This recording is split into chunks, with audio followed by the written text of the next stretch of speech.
आपल्या विद्यालयामध्ये एक आगळा वेगळा कार्यक्रम या ठिकाणी आयोजित केलेला आहे।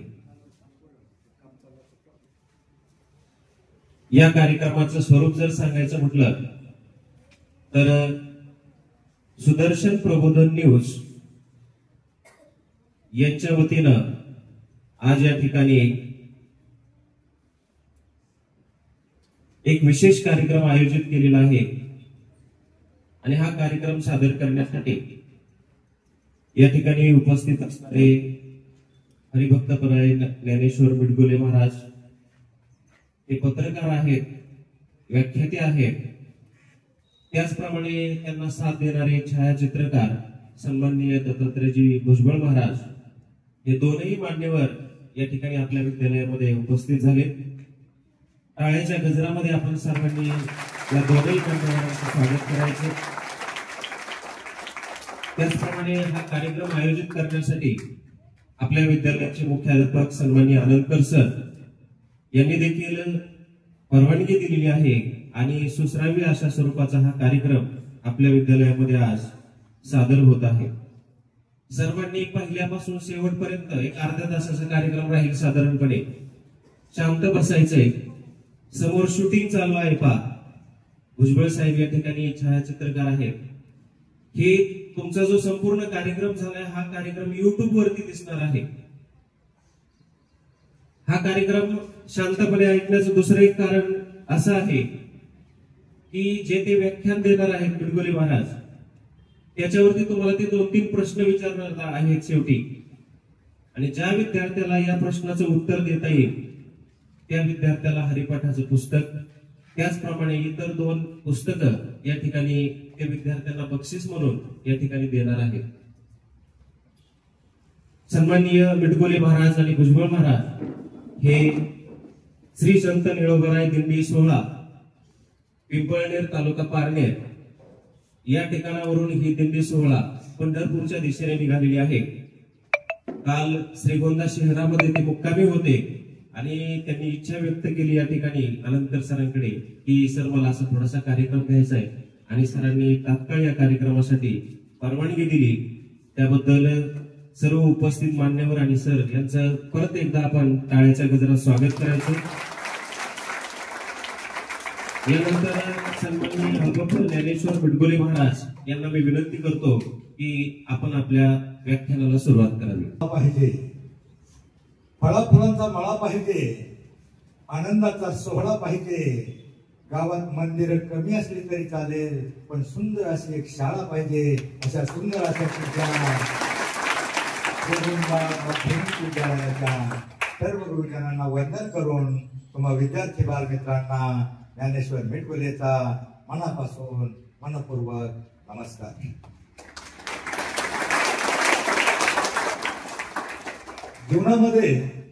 माणसाला जीवनामध्ये यशस्वी होण्यासाठी माणसाजवळ आत्मविश्वास हवा, आणि तो आत्मविश्वास मिळवण्यासाठी थोडा तरी संतांचा आणि शिवरायांचा इतिहास ज्ञात हवा।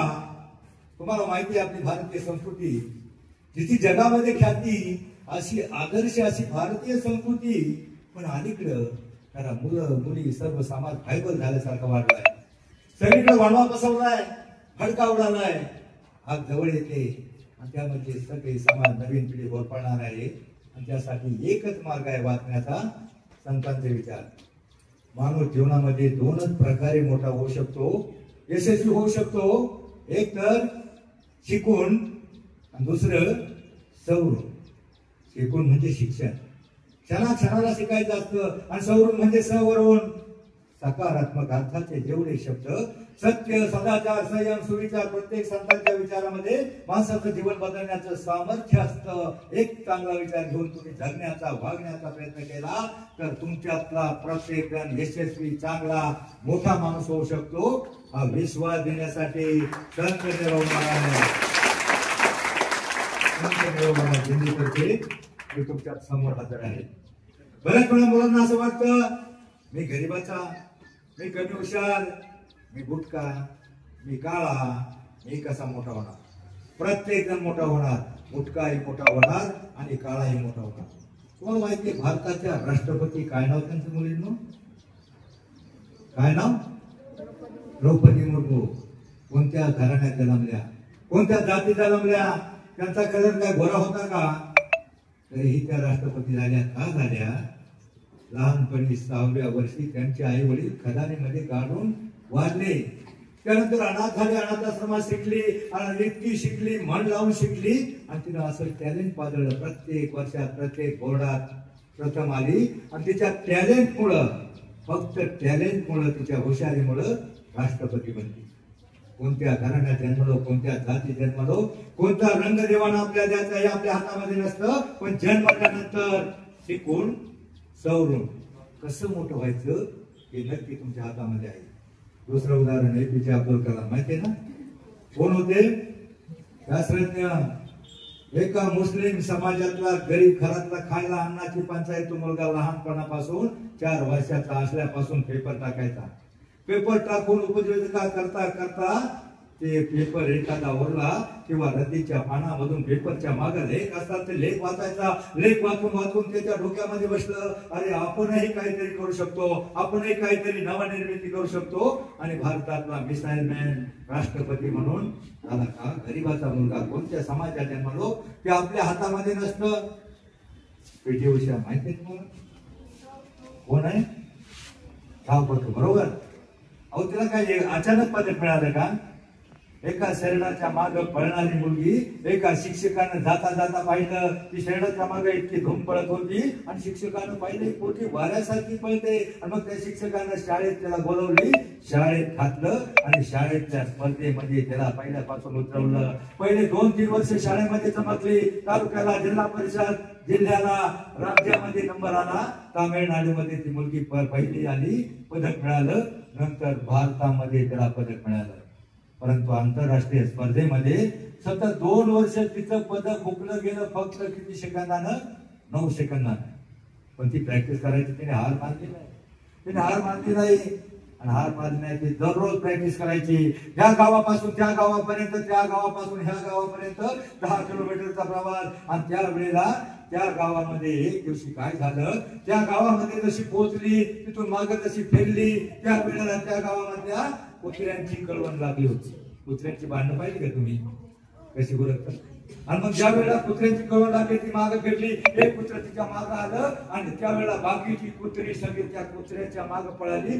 तिला वाटलं ही कुत्री माझ्या मागे लागली की काय, आणि त्या कुत्र्याच्या गण ती जे चिंगाट पळाली, मुंगाट पळाली, अंगाट पळाली.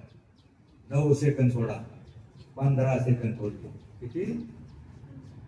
15 सेकंद सोडले. आणि त्याच्या दुसऱ्याच वर्षी भारताला स्वर्ण पदक मिळालं. मुलींनो ती मुलगी का पळाली? तुला किती वाटली? जीवाच्या आकांतानं पळाली. जीवाच्या आकांतानं पळाली. तसंच तुम्ही जीवाच्या आकांतानं अगदी मन लावून जर अभ्यास केला ना, तुमच्यातला प्रत्येक जण जीवनामध्ये मोठा होऊ शकतो. जगातली कोणतीही शक्ती तुम्हाला मोठं होण्यापासून रोखू शकत नाही. अगदी चीन, पाकिस्तान सुद्धा असं होणार आहे का? एखादा चीनचा सैनिक येईल, पाकिस्तानचा आतंकवादी येईल, म्हणजे बाळ्या नाळ्या घालू का गोळ्या, लय अभ्यास करून कॅप्टन होऊ नको म्हणाले का? जगातली कोणतीही शक्ती तुम्हाला मोठं होण्यापासून रोखू शकत नाही. पण काही दुश्मन आहेत ते तुमच्या आतमध्ये दडले. आयुष्यात तुम्हाला मोठं होऊन देणार नाही. कोणते दुश्मन आहेत तुमच्या आतमध्ये माहिती आहे तुम्हाला? टिंबटिंब हा माणसाचा सगळ्यात मोठा शत्रू. कोणता? आळस, कंटाळा, बेफिकिरी. नाही अभ्यास केला तर मुलांना सरांचं काय बिघडणार नसतं.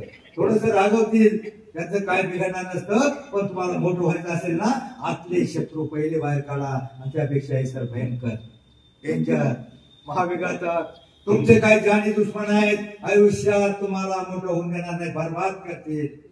कोणते आहेत माहितीये का तुम्हाला? जाणी दुश्मन म्हणजे जीवापेक्षाही प्रिय, तुम्हाला फार आवडतात परंतु ते तुम्हाला मोठं होऊन देणार नाहीत. कोणते आहेत माहितीये का? माहित आहे तुम्हाला सगळं. सगळे फार आवडतात बघा तुम्हाला. संध्याकाळी 7 ते 7:30, 8 ते 8:30, 9 ते 9:30 तुम्ही त्याच्या पुढे बसून टुळू बघत असता आणि म्हणता तुझ्यात जीव रंगला. टीव्ही मध्ये काय असतो? तुम्ही टीव्हीतला टाइम बिलकुल तुम्हाला बघा टीव्ही मध्ये ह्या बाईनं त्या बाईची घोडी कशी करायची, घर कसं बरबाद करायचं, आणि त्या दुसरीने घोडीच्या पलीकडे काही नसतं. आणि तेच जर तुम्ही शिकत गेला ना तर तुमचा काय मालिकाची नावं असतात. मालिकाची नावं जर तुम्ही डोक्यात घेतली ना तुमचं डोकं मॅट होईल. एका मालिकेचं नाव तर असं होतं, माझ्या नवऱ्याची बायको. मग आपण हेच शिकायचं का, आपल्याला ती शोधायची का तिला आपण? नका भाऊ. तुम्हाला खरोखर मोठं व्हायचं असेल तर टीव्हीतला टाइम, तुम्हाला जर कंटाळा आला इंटरनेट म्हणून आईला मदत करा. सगळी स्वयंपाकातली कामं शिका, घराच्या बाहेरची सफाई करा, किंवा आई वडिलांचं जे काम आहे शेतात असलं थोडी मदत करा. पण टीव्ही मध्ये बिलकुल नका. त्याच मालिका असतात, ती स्टोरी असते आटून पाठवून, दुसरं काही नसतं. पण मध्ये 50% जाहिराती असतात आणि जंगली रंगी ठेरू नका. काय तुम्हाला तिथे म्हणजे जे तुमचे जे जाणी दुश्मन आहेत ना, तो पहिला टीव्ही, दुसरा मोबाईल. बरोबर, तुम्हाला सगळं कळतंय पण वळत नाही. काय झालं, मुले मोठे होतात, लहानपणी तुम्हाला मोबाईल मिळत नाही. पण मोठी मुलगी झाली तर मग तिला मोबाईल पाहावा वाटतो. आणि मोबाईल मध्ये सगळं चांगलं असतं. मोबाईल 50% चांगला आहे, पण एखादा प्रबंध शोधायचा आहे, एखाद्या कवितेची चाल शोधायची तर तुम्ही तो नक्की उघडा. मोठं झाल्यावर 10वी पर्यंतच्या मुलाला मोबाईलची खरं तर गरज फक्त अभ्यास सोडून इतर तर नाही. एक मुलगी हुशार होती, 10वीला 95% मार्क मिळले होते.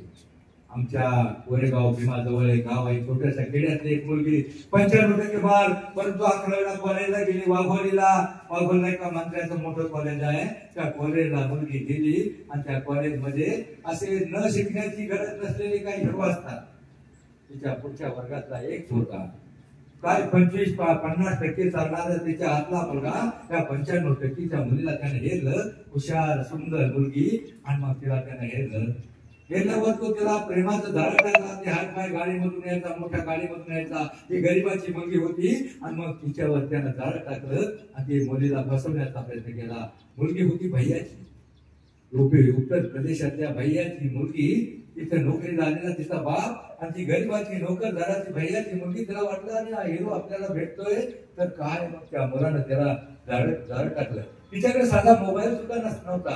आणि मग तो त्याला मुलाला बांधला, एवढी सुंदर मुलगी तू, तिच्याकडे साधा मोबाईल नाही, टॅलेंटेड, अगदी टॅलेंटेड सुंदर हुशार मुलगी तू, तुझ्याकडे मोबाईल सुद्धा नाही. ती म्हणजे नाही, माझ्या बापाची गरीबी आहे. तो म्हणला तुझ्या बापाची गरीबी तर मी घेऊन देतो ना. आणि मग त्या मोबाईलच्या नादामध्ये त्यानं मोबाईल त्याला घेऊन दिला. आणि ती मुलगी सारखा मोबाईल मध्ये अभ्यास राहायला बाजूला, रात्रीचे 11 वाजता 12 वाजेपर्यंत मोबाईल मध्ये राहायची. आणि 95% ती मुलगी त्या मुलाच्या नादानं आणि त्या मोबाईलच्या नादानं पहिल्या परीक्षेमध्ये नापास झाली. पहिल्या परीक्षेमध्ये नापास झाली का झाली तर फक्त मोबाईलमुळे. आणि तो मुलगाही तसाच, तर मुलगाही नापास झाला, दोघंही नापास झाली. दोघांनाही कुठे मिळणार नोकरी. मग अगदी 11वीला नापास झाली मुलगी. परंतु मग आई बाप तिच्या आई बापाला तिने सांगितलं, मला हा मुलगा आवडलाय आणि याच्याशी मला काय करायचंय, काय ते करायचे, लग्न करायचे.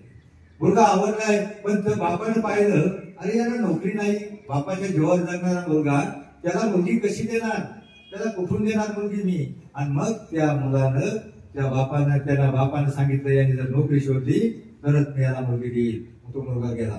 11वी नापास मुलाला कुठं मिळणार आहे नोकरी. फिरला इकडं तिकडं भरपूर फिरला.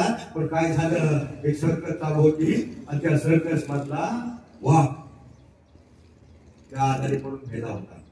वाघ गेला होता म्हणल्यावर हा नोकरी गेली. आणि त्या मॅनेजरनी पाहिलं, आणि आता काय करायचं, तर तुला जर खरंच गरज आहे का, तुम्हाला कळायचं मला नोकरीची फार गरज आहे. कारण नोकरीमुळे त्याचं काय अडलं होतं, कुठं अडलं होतं. मग तो म्हणला, ठीक आहे, माझ्याकडे वाघ गेलेला आहे, तू त्या वाघाच्या पिंजऱ्यामध्ये बसायचं, तुला वाघाची कातडी, आणि फक्त त्या वेळेला तू काय गडबड करायची नाही, पब्लिक बघायला ना, शांतपणे बसायचं.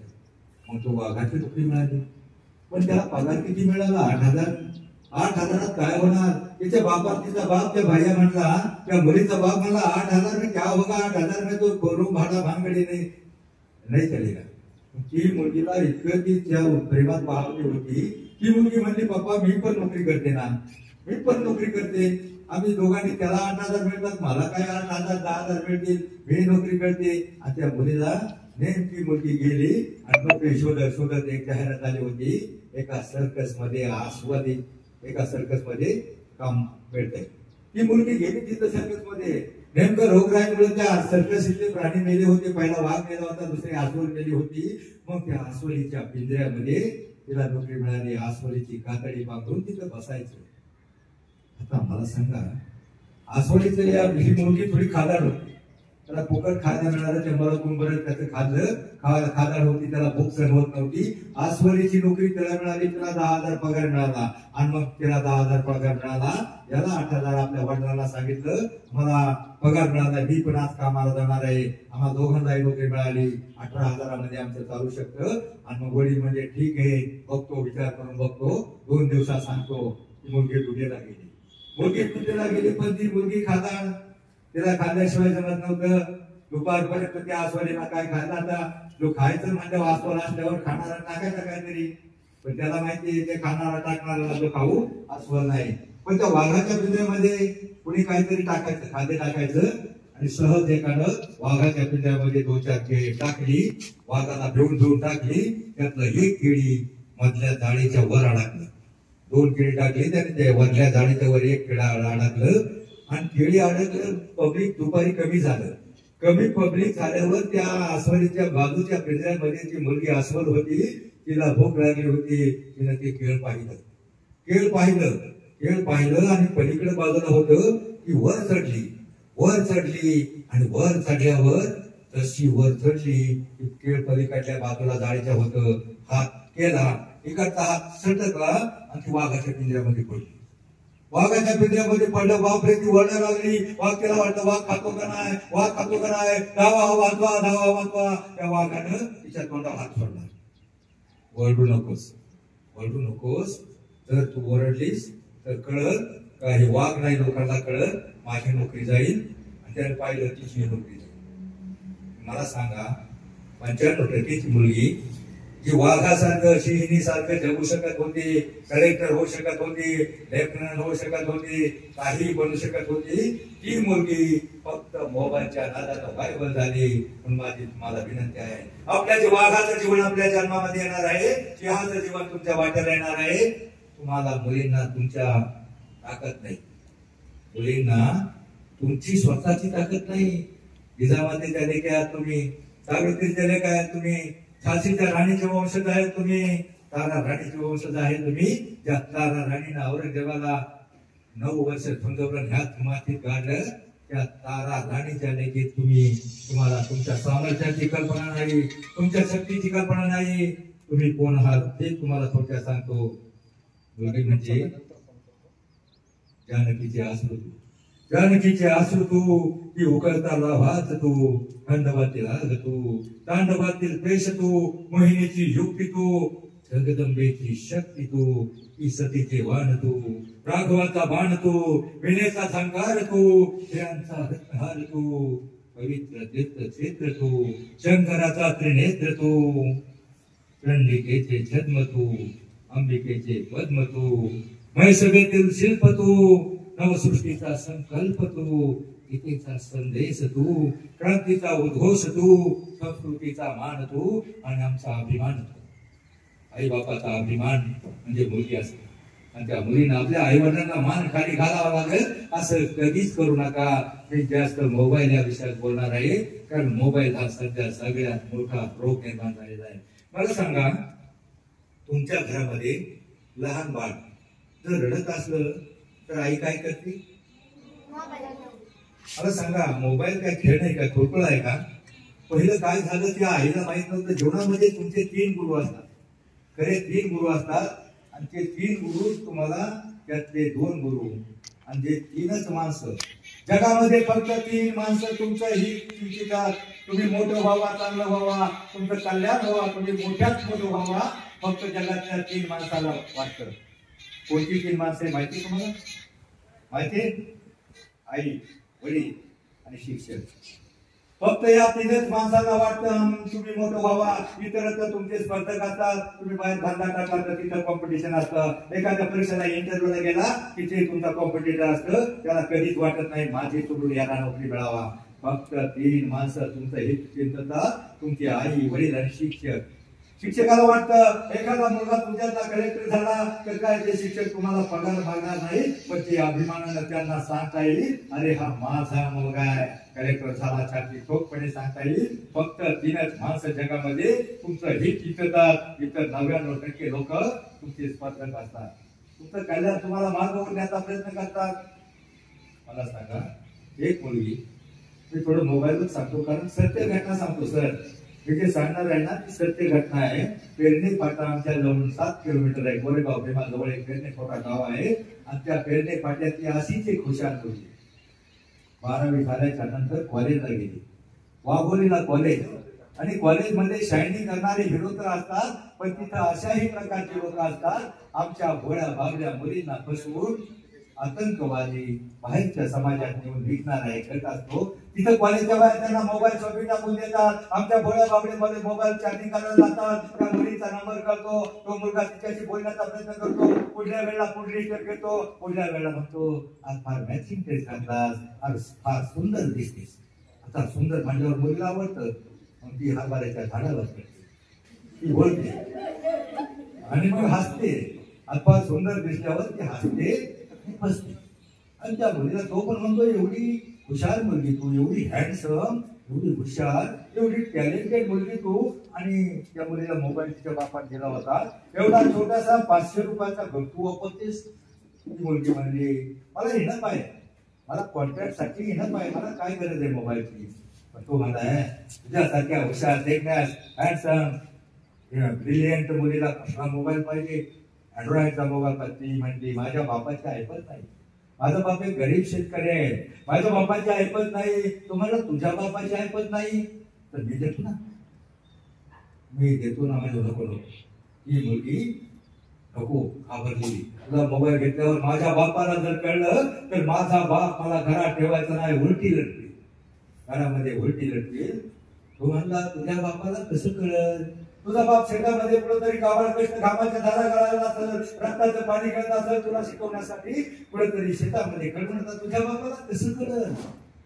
हा मुद्दा त्या मुलीला पटतो, कारण तिचं मन थोडं व्हायबल झालं होतं, फुकटचं मिळतंय तिच्या मनात थोडं. तो म्हणला तुझ्या बापाला कसं कळल, मला तर माझ्या बरोबर नाही कळणार ना, पुण्याला जाऊ आपण, तुला मोबाईल घेऊन देतो. पुण्याला तुझ्या बरोबर म्हणजे नको नको, मला भीती वाटते. तो म्हणलं भीती कशाची भीती, आपली काही वादची ओळख आहे का, तू कॉलेजला आल्यापासून माझ्याकडे मोबाईल रिचार्ज करतेस, आजची आपली आपली ओळख आहे का. तो म्हणलं नको नको. तो म्हणला सोनू असं काय करतेस, सोनू तुझा माझ्यावर भरोसा नाही का. आता सोनूचा भरोसा नव्हता, सोनूचा बिलकुल भरोसा नव्हता, पण तिच्या मनामध्ये थोडासा मोह उत्पन्न झाला. तुम्ही रामायण पाहिजे का, रामायण पाहिजे का टीव्ही मध्ये. रामायणामध्ये असंच होतं, सीता वनवासात होती, सकाळच्या वेळी स्नान संध्या करून केस मोकळे सोडून डोंगरीच्या बाहेर बसली होती, आणि त्या कुटीच्या बाहेर बसली असताना तिनं त्या झाडाच्या आडमध्ये एक हरण पळताना पाहिलं तुम्ही असेल, हरण पळताना पाहिलं, तिच्या मनामध्ये मोह उत्पन्न झाला. ते रामाला म्हणली प्रभू मला त्या हरणाच्या कातडीची चोरी हवी. आता मला सांगा, सीतेला वनवासामध्ये त्या हरणाच्या कातड्याच्या थोडीची काय गरज होती का. पण तिच्यामध्ये मनामध्ये मोह उत्पन्न झाला, आणि मग रामाला वाटलं अरे एवढे राज वैभव त्याहून जनक राजाची ही मुलगी राजकन्या माझ्या बरोबर वनवासात आली आहे, तर हिची एवढी इच्छा का पूर्ण करू नये, एवढी इच्छा का पूर्ण करू नये. मग त्या रामानं धनुष्यबाण उचलला आणि 90च्या स्पीडनं हरणाच्या पाठीमागे पळाला. हरिण मायाळ होत, ते हरिण मायाळ होत. मारीच नावाच्या रावणाच्या मामानं हरणाचं रूप घेतलं होतं, आणि ठरल्याप्रमाणे ते हरिण झाडाच्या आड गेल्यावर त्याने रामाच्या ओरडण्याचा आवाज ऐकला, रामाच्या ओरडण्याचा आवाज सीतेला ऐकला, आणि सीता म्हटली लक्ष्मणला भाऊजी त्यांच्या जीवाला काहीतरी धोका आहे, धावा वाचवा त्यांना, धावा म्हटल्यावर लक्ष्मण म्हणला नाही माते, प्रभू रामचंद्रांना काही होऊ शकणार नाही. परंतु सीतेचा विश्वास बसला नाही. मला वेळ थोडा म्हणून पाठ सांगतो, वेळ थोडा दिलाय तुम्हाला, पुढे काम आहे. विश्वास बसला नाही. त्या वेळेला लक्ष्मण म्हणला माते प्रभू रामचंद्राला काही होणार नाही, पण सीतेचा विश्वास बसला नाही. सीता म्हणली बघते भाऊजी तुम्हाला असं वाटतं का त्यांचं तिकडं काहीतरी व्हावं आणि मी तुम बस. लक्ष्मण म्हणाला बस माते जातो म्हणून त्याने धनुष्यबाणाला जायला निघाला. पण त्याच्या ध्यानामध्ये होतं का सीतेच्या संरक्षणाची जबाबदारी आता माझ्यावर आहे. आणि म्हणल्यावर तो माग आला आणि माग येऊन त्या झोपडीच्या बाहेर सगळीकडून एक रेषा आखली. त्या रेषेचं नाव काय बोलली ना मागच्या मुलीने जरा मोठ्याने सांगा. माझं 70 वय झाले मला ऐकू येत नाही. काय रेषेचं नाव आहे त्या मुलीनो? काय मागून आवाज आला नाही. काय लक्ष्मण रेषा. बरोबर मोठ्या मुलींनी थोडस हळू सांगितलं. लक्ष्मण रेषा ही लक्ष्मण रेषा प्रत्येक मुलीच्या जीवनामध्ये असते आणि ती ओलांडायची नसते. ओलांडली तर जीवनाचं रामायण बिघडतं आणि वेगळंच महाभारत घडतं. म्हणून मुलींना आयुष्यामध्ये रामायणामधून एवढं शिकायचं. रामायणामध्ये सर एवढं शिकण्यासारखं आहे. 1 तास मी फक्त रामायणावर बोलतो परंतु आपला वेळ कमी आहे. लक्ष्मण रेषा मुलींच्या जीवनामध्ये असते आणि ती ओलांडायची असते. त्या वेळा काय झालं लक्ष्मण गेला. तोही झाडाच्या लादूस खाला. रावणानं भिक्षेकराचा वेळ घेतला. रेषेच्या लांब बाहेर उभा राहिला. त्याला त्या रेषेचं महत्व माहित होतं आणि मोठ्यानं आरोळ दिली. ओम तत्सत भिक्षां देहि भिक्षा वाढ नाही. भिक्षा वाढ व्हाय म्हणल्यावर शेतीनं तो भिक्षेकरी पाहिला आणि आपली भारतीय संस्कृती त्याला काहीतरी धर्म करायचा. तिथं आतमध्ये गेली. कंदमुळे फळे काय असतील ते तिला हातामध्ये घेतले आणि रावणाच्या लक्ष्मण देशामध्ये दान धर्म करण्यासाठी चांगल्या कामासाठी तिनं ती लक्ष्मण रेषा ओलांडली. जशी लक्ष्मण रेषा ओलांडली तसं रावणानं आपला अकराळ विक्राळ रूप धारण केलं आणि सीतेला उचललं. सीतेला असं उचललं आणि उचलून कुठं घेऊन गेला मला आठवत नाही सर. पंढरपूरला दिंडीमध्ये घेऊन गेला. कुठं? हा लंकेमध्ये. बरोबर लंकेमध्ये घेऊन गेला. आणि लंकेमध्ये घेऊन जात असताना मुलींनो तुम्ही पाहिलं असेल टीव्ही मध्ये एक पक्षी गिधाड जटायू नावाच्या एका गिधाडानं त्याला आकाश मार्गामध्ये अडवलं आणि त्याच्याशी धुंद दिली. तो गिधाड त्याला ऐकत नव्हतं. परंतु रावणानं काय वाटपणे त्या गिधाडाला तुझा मृत्यू कशा विचारलं. पंखामध्ये म्हणलं त्याला पंख छाटला. गिधाड खाली पडलं कडपडेमध्ये आणि रावण लंकेमध्ये घेऊन गेला. मुलींनो तुमच्या माहितीसाठी सांगतो त्यावेळेला त्या गिधाडानं एका स्त्रीला वाचवण्याचा प्रयत्न केला. पण आजकालचा एखादा रावण जर तुम्हाला उचलून घेऊन चालला ना मोबाईल मध्ये शूटिंग काढतील पण कुणी वाचवणार नाही. म्हणून रामायणामधून काय शिकायचं? लक्ष्मण रेषा ओलांडायची नाही. आणि तुमच्या माहितीसाठी मुलींना मोठ्या मुलींनी नीट आहे का अजून बारक्या मुलींना गांभीर्य नाही. पण आजकालचा कोणताही हनुमान उपलब्ध नाही. उड्डाण करू शकणारा तुमचा शोध घेऊ शकणारा कोणताही हनुमान उपलब्ध नाही.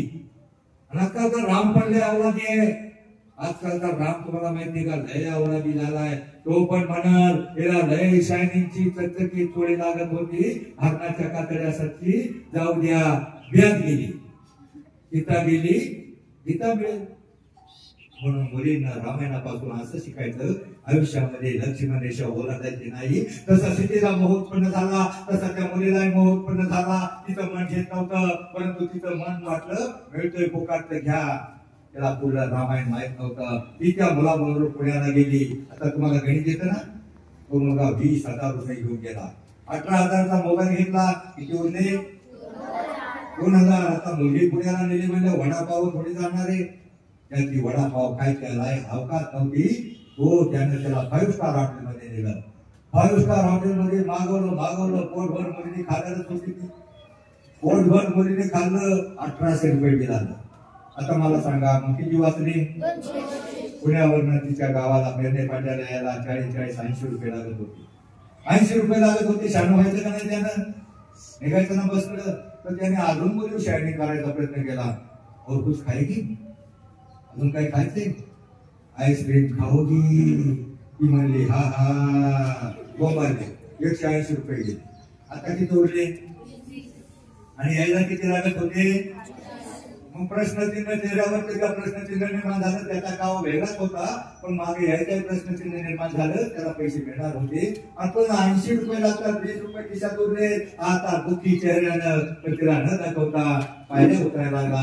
हॉटेलच्या पायऱ्या, जशा शेवटच्या पायऱ्या तो मुलगा उतरला आणि मुलगा जसा उतरला तसा त्याच्या समोर त्याच्याच वयाचा एक खिंदारलेल्या केसाचा भिकारी समोर आला आणि म्हणला, 20 रुपये देना साहब, 20 रुपये देना साहब.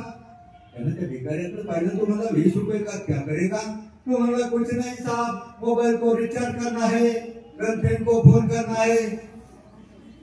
त्यानं बघितलं आपल्या त्या मुलीला, म्हणला, देख लायला, भिकारी ने भी गर्लफ्रेंड बनाया. तेव्हा तो भिकारी म्हटला, पैसा नहीं, गर्लफ्रेंड ने भिकारी बनाया. एका मुलीच्या नादात तो भिकारी झाला होता खर्च करून. म्हणजे 15 ते 25 ची पिढी कळत नाही, त्यांच्या धोका खतरा माहित नसतो आणि ही पिढी बर्बाद होत चालली. तर मला सांगायचं हे होतं. आणि ती मुलीला तो मुलगा गेला, त्या मुलीला म्हटला, थांब.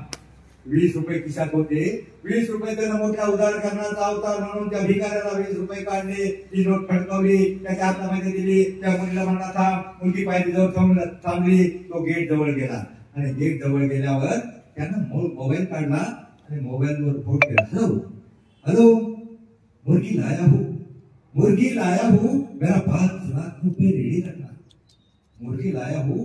आता मुर्गी लाया हूं हे वाक्य त्या गेट मधून एंट्री करणाऱ्या त्याच गावच्या पोलीस पाटलानं त्या मुलीच्या फिरण्या फाट्याचा पोलीस पाटील आणि त्याच्याबरोबर कॉन्ट्रॅक्टर होता, ते त्या 5 स्टार हॉटेलमध्ये नाश्ता करण्यासाठी येत होते.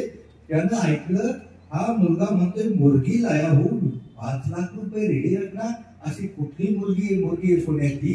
त्याला प्रश्न पडला, परंतु जाऊ दे, त्याच्या विचारात होता. तो असा पुढे गेला. पुढे गेल्यावर त्यानं त्या पायरीजवळ घुटमळणारी ती गरिबाची मुलगी पाहिली आणि त्या मुलीला पाहिल्यावर तिला विचारलं, तू इथं कशी काय, तू इथं कशी काय?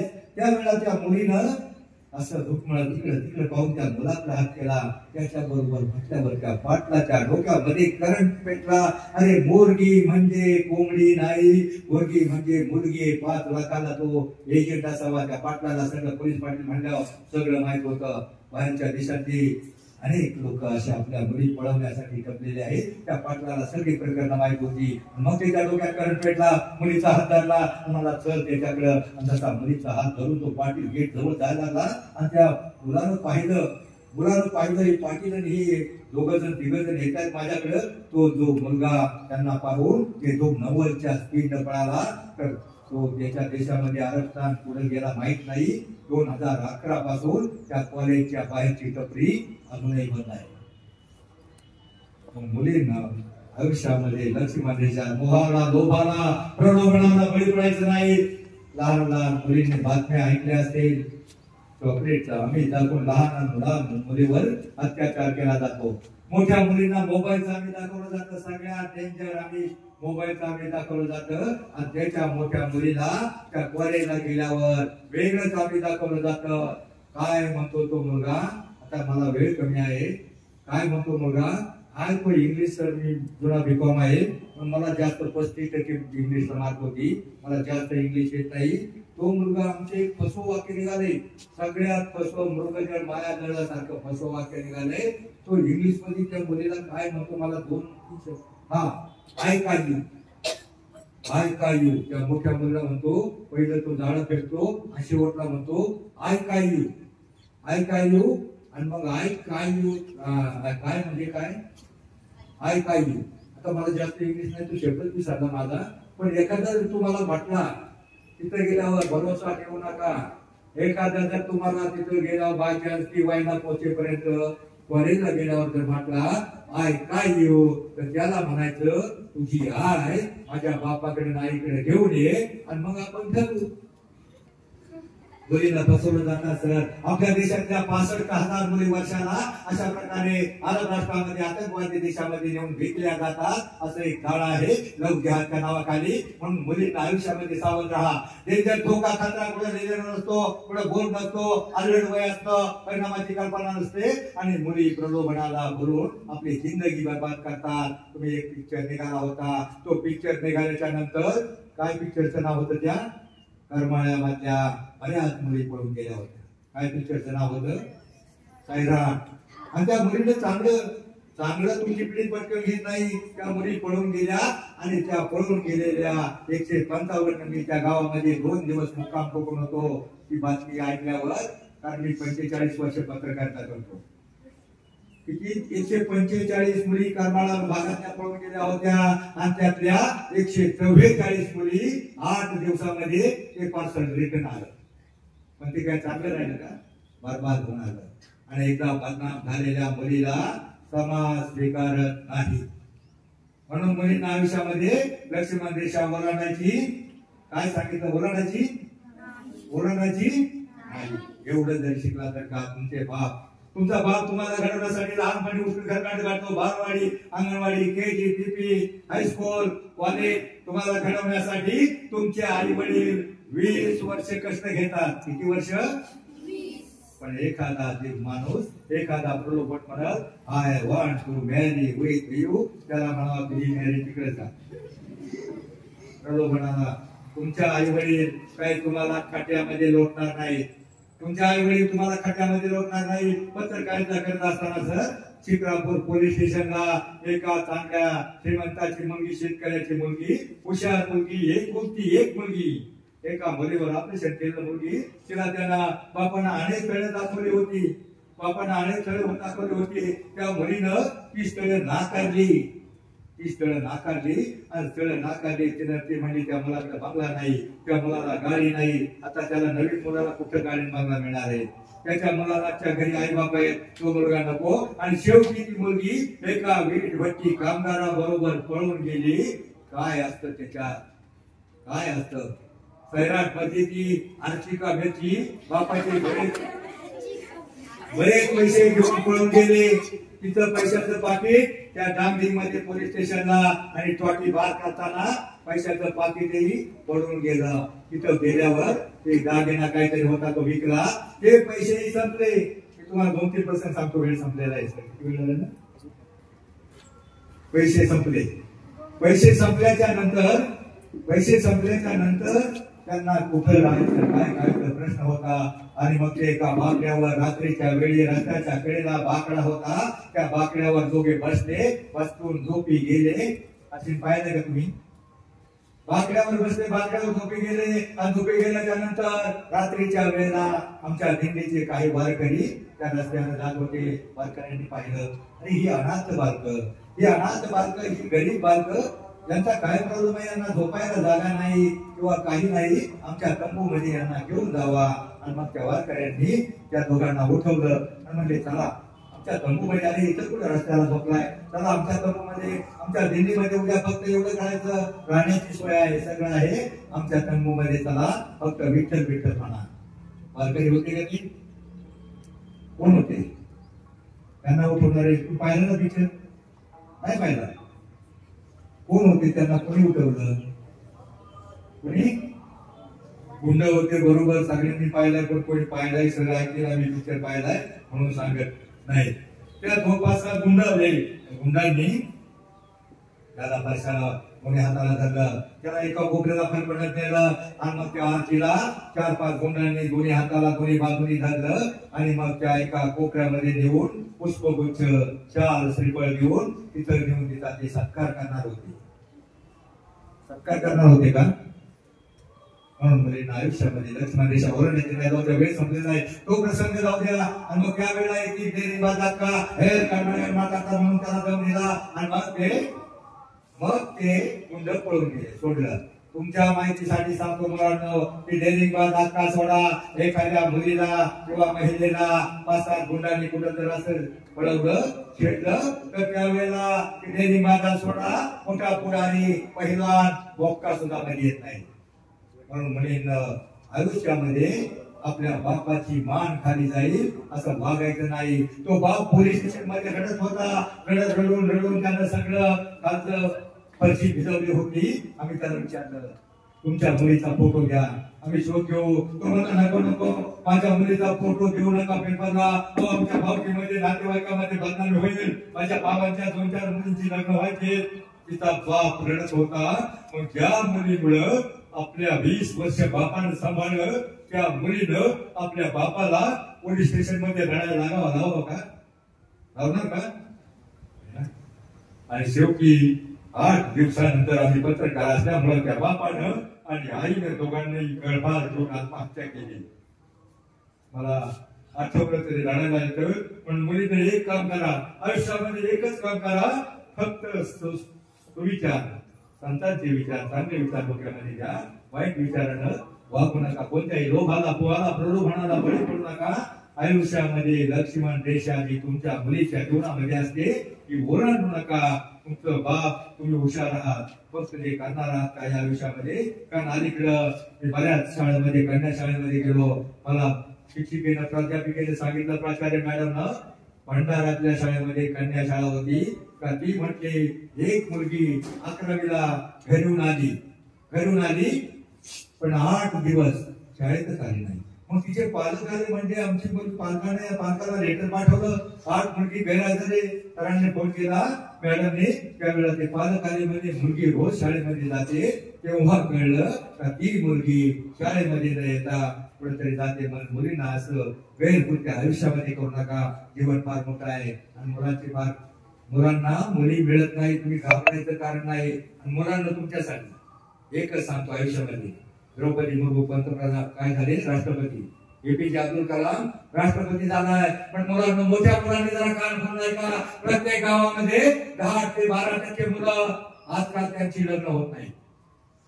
का होत नाही? तर ते आता अभ्यासामध्ये त्यांना मंग करतात, सरांना मागं बोलतात, बापाचं ऐकत नाही, आपलं करिअर घडवत नाही. करिअर घडवायच्या ऐवजी फिरोगिरी करतात आणि ते करिअर न घडवता पुढं तुकार बेकार राहतात. असे 10% मुलं प्रत्येक गावामध्ये बेकार आहेत. सोलापूरला त्यांनी मोर्चा काढला होता, ज्यांचे लग्न होत नाही, आणि त्या मोर्चामध्ये म्हणत होते आम्ही लग्नार आहोत. मुलांनी आपलं करिअर घडवा. 25च्या आतमध्ये असा काही वाईट विचार करू नका. बस मला वाटतं वेळ संपलेला आहे. आता एक प्रश्न विचारतो, मला सांगा, पुस्तक देणार आहे, पुस्तक तुमच्या लायब्ररीमध्ये राहील आणि तुम्हाला हरिपाठ देणार आहे. तर छत्रपती शिवराय माहिती आहे तुम्हाला? त्यांच्या दोन्ही मुलांची आणि सुनांची नावं काय? कोणाला येत असेल तर पटकन सांगा. जगावं कसं जे आम्हाला छत्रपती शिवरायांनी शिकवलं, पटकन पुढे या. आणि मला कसं हे शंभूराजांनी शिकवलं, इतिहासाच्या पाणी पाणी पुढं, इतिहासाच्या पाणी पाणी अमरशिव प्रभूंची गाथा. तर तिथून मोठ्याने सांगतात, सांग.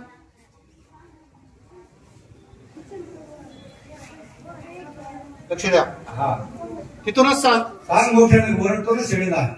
पर्याय इकडे सांग, कारण छत्रपती शिवरायांच्या राज्यामध्ये सांग.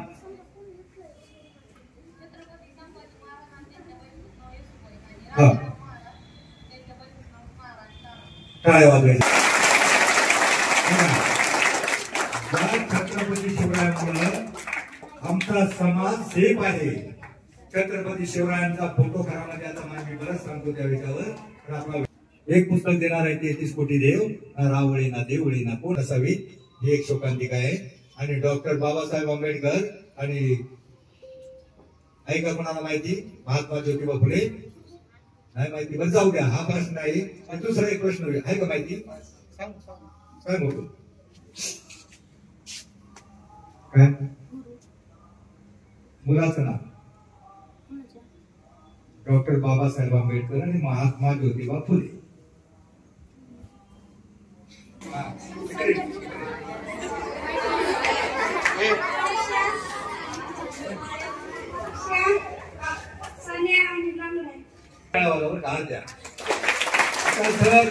शोकांतिका आहे, हरिपाठ देणार आहे. ती नावं माहित नाहीत आणि त्या लांगड्याच्या पैशाचं काय तुम्हाला जाणायचे?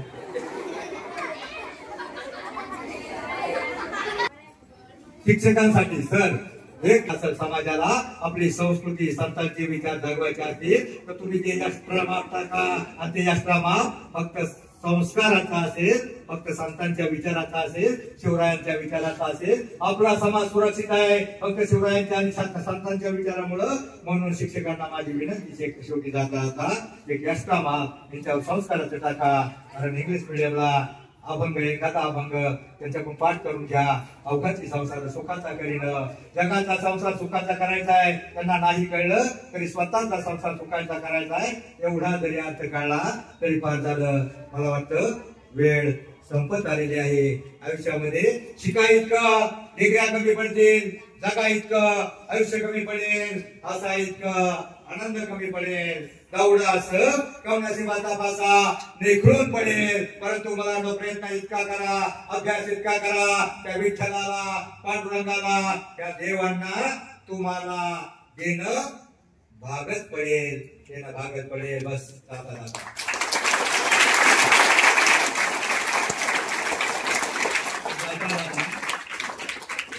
जाता जाता सूर्यानं प्रति प्रश्न केला. जाता जाता सूर्यानं प्रति प्रश्न केला, माझ्यानंतर या जगाला कोण प्रकाश देईल? त्यावेळी चंद्र शरमला, मोठमोठे तारे नरमले. एक पंथी समोर येऊन म्हणाली, प्रभो माझ्या परीनं मी नक्की प्रयत्न करेल. त्याच वेळेला माझ्यासारख्या एका काजव्यानं ठरवलं, माझ्यासारख्या एका ध्येयवादी पत्रकारानं ठरवलं, कुठंतरी काना कोपऱ्यात जाऊन लुकलुकेल, अज्ञानाच्या अंधाराला प्रकाशाचं अस्तित्व दाखवून थांबेल, दाखवून सरेल. जय हिंद, जय महाराष्ट्र.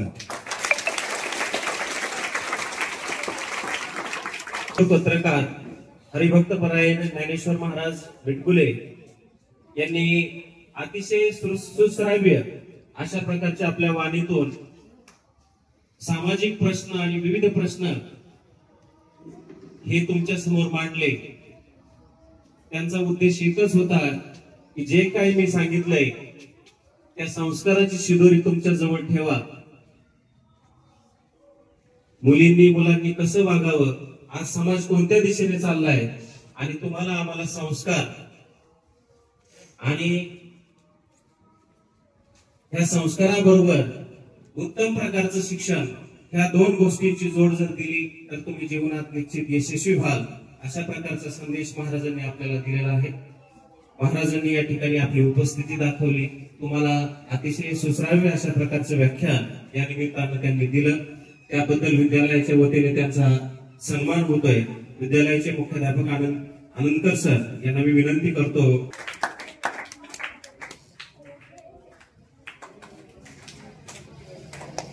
स्काउट क्लॅप गो.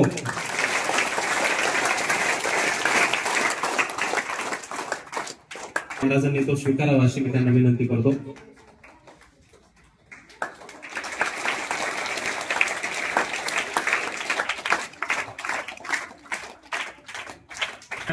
श्रीगोंदा माध्यमिक विद्यालयातील प्रबोधनाचा हा व्हिडिओ आपल्याला आवडल्यास लाईक, शेअर, सबस्क्राईब करा. सुदर्शन प्रबोधन न्यूज, पुणे.